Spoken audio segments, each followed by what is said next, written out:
వెంకటేశ్వర అన్న గారికి, అలాగే ఇక్కడికి వచ్చిన ముఖ్య అతిథి డాక్టర్ చంద్రశేఖర్ గారు, అలాగే వేదిక మీద ఉన్నటువంటి తోటి కామ్రేడ్స్ అందరికీ కూడా నా హృదయపూర్వక నమస్కారాలు. అలాగే ఈరోజు మనందరం కూడా ఇక్కడ ఉండడం అంటే కారణం డాక్టర్ బిఆర్ అంబేద్కర్ గారి వర్ధంతి సందర్భంగా మనందరం కూడా ఆయన జ్ఞాపకం చేసుకోవడానికి మనందరం కూడా ఇక్కడ ఎదుర్కొన్నాం. అలాగే డాక్టర్ బిఆర్ అంబేద్కర్ గారు కేవలం కులానికో వర్గానికో చెందినవాడు కాదు. యావత్ భారతదేశంలో ఉన్నటువంటి ప్రతి కులానికి, ప్రతి మతానికి, స్త్రీకి, పురుషునికి సమానంగా హక్కులు కల్పించినటువంటి మొట్టమొదటి వ్యక్తి ఎవరైనా ఉన్నారు భారతదేశంలో అంటారు కేవలం డాక్టర్ బిఆర్ అంబేద్కర్ గారు. ఇక్కడ సిపిఎంఎల్ పార్టీ వారు ఈ డాక్టర్ బిఆర్ అంబేద్కర్ గారి వర్ధంతి కార్యక్రమాన్ని నిర్వహించడం సంతోషించదగ్గ విషయం.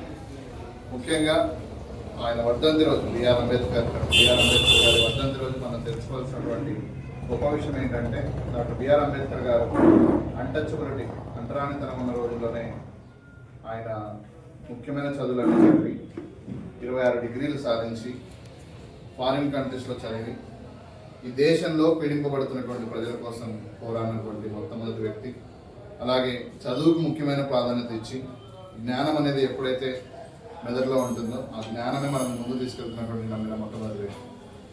అలా ఈ దేశంలో అన్టచబిలిటీ, ఈ అంటరానితనం ఎప్పుడైతే ఈ దేశంలో బాగా పేటరేగిపోయిందో ఆ టైంలో అంబేద్కర్ గారు ఒకే ఒక దీక్ష ఉన్నారు ఏంటంటే ఈ అన్టచబిలిటీ పోవాలి, అందరికీ ఈక్వాలిటీ ఉండాలి, సతీసాగమనం పోవాలి, విడో డెత్స్ పోవాలి, అలాగే చైల్డ్ మ్యారేజెస్ పోవాలి, చిన్నప్పుడు పిల్లలకి పెళ్లి చేయడం పోవాలి, అలాగే మొగుడు చనిపోతే, భర్త చనిపోతే భార్య కూడా ఆ మంటల్లో కాలాలి అన్నటువంటి దాన్ని, మనుస్మృతిని కాల్చేయాలనేటువంటి అనేకమైన రిఫార్మ్స్ ఈ భారతదేశంలో తీసుకొచ్చారు. కానీ దురదృష్టవశాత్తు డాక్టర్ బిఆర్ అంబేద్కర్ గారిని కేవలం ఒక కులానికి, ఒక వర్గానికి, రిజర్వేషన్లకు మాత్రమే ఆయన అంటగడతా ఉన్నారు. అది చాలా బాధాకరమైన విషయం. డాక్టర్ బిఆర్ అంబేద్కర్ గారు రిజర్వేషన్లతో పాటు భూమిపైన హక్కుని, సమానత్వాన్ని, ప్రసూతి సెలవుల్ని, స్త్రీకి సమానత్వాన్ని అన్నింటినీ కూడా సమకూర్చినటువంటి గొప్ప వ్యక్తి డాక్టర్ బిఆర్ అంబేద్కర్ గారు. డాక్టర్ బిఆర్ అంబేద్కర్ గారి చదువు వల్లే ఈరోజు మనందరం కూడా ఇక్కడ ఉన్నాం. అలాగే మనందరం కూడా ఇష్టం వచ్చినట్టుగా మాట్లాడుతున్నామన్నా, లేకపోతే వాక్ స్వతంత్రం ఉందన్నా కూడా అది ఇచ్చినటువంటి, అది పెట్టినటువంటి దీక్ష డాక్టర్ బిఆర్ అంబేద్కర్ గారు. అలా లేకుండా ఉంటే ఎలా ఉండేదంటే, నేను నిజంగా ఇక్కడికి కొన్ని చూపించాలని ఇక్కడికి వచ్చాను. అందులో డాక్టర్ బిఆర్ అంబేద్కర్ గారు లేని టైంలో మనుషుల్ని ఇలా విభజించేవారు. ఎలాగంటే బ్రాహ్మణులు, క్షత్రియులు, వైశ్యులు, శూద్రులు, దళితులు.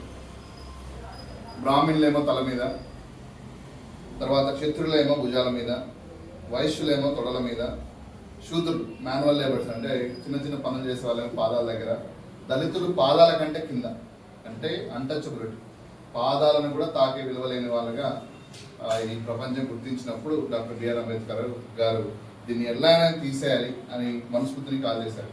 ఇలా ఉండేది చూడండి, దళితులకు నీళ్ళు ఇవ్వాలన్నా కూడా, బావి దగ్గర నీళ్ళు ఇవ్వాలన్నా కూడా ఇలా పోసేవాళ్ళు, నీళ్ళను కూడా టచ్ చేయనిచ్చేవాళ్ళు కాదు.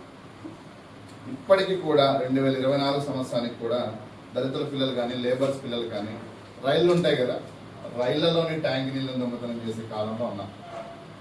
ఎందుకంటే కొన్ని ఊర్లలో నీళ్ళను టచ్ చేయనివ్వడం లేదు, బావుల దగ్గర రానివ్వడం లేదు, కుళాయిల దగ్గర ముట్టుకుంటే మలినం అవుతారని చెప్పి వాళ్ళని రానివ్వడం లేదు. ఆ క్రమంలో ఇవి ఏం చేయాలో తోచక కనీసం తాగడానికే నీళ్ళు దొరుకుతాయని ట్రైన్లో బాత్రూమ్స్కి యూజ్ చేసే నీళ్ళని పిల్లలు వాడుకుంటున్నారు. కానీ డాక్టర్ బిఆర్ అంబేద్కర్ గారి వల్ల ఈరోజు ఆ పరిస్థితి ఎక్కడికి వచ్చిందంటే, సాక్షాత్ ప్రధానమంత్రి దళితుల పాదాలు కడిగే పరిస్థితి వచ్చింది. దేశ ప్రధానమంత్రి నరేంద్ర మోడీ, వీళ్ళు ఎవరంటే శానిటరీ వర్కర్స్, మున్సిపాలిటీ పనులు చేసేవారు, వీళ్ళ పాదాలు ప్రధానమంత్రి తీసుకొచ్చి పూల నీళ్ళతో పాదాలు కడిగి ఆ పాదాలను ఎత్తున జరుపుకున్నాడు. ఆ పరిస్థితి ఎందుకు వచ్చింది, ఇంత దూరం ఎలా వచ్చింది, ఈ జర్నీ ఎలా జరిగిందంటే దానికి ముఖ్య కారణం డాక్టర్ బిఆర్ అంబేద్కర్ గారు. బిఆర్ అంబేద్కరే లేకపోతే, అంబేద్కర్ గారి పుట్టకపోయింటే బానిస బతుకు ఈ రోజు కూడా ఉండేది. ఇప్పటికీ చాలా మారుమూల పల్లెటూరులో బానిసత్వం ఇంకా ఉంది.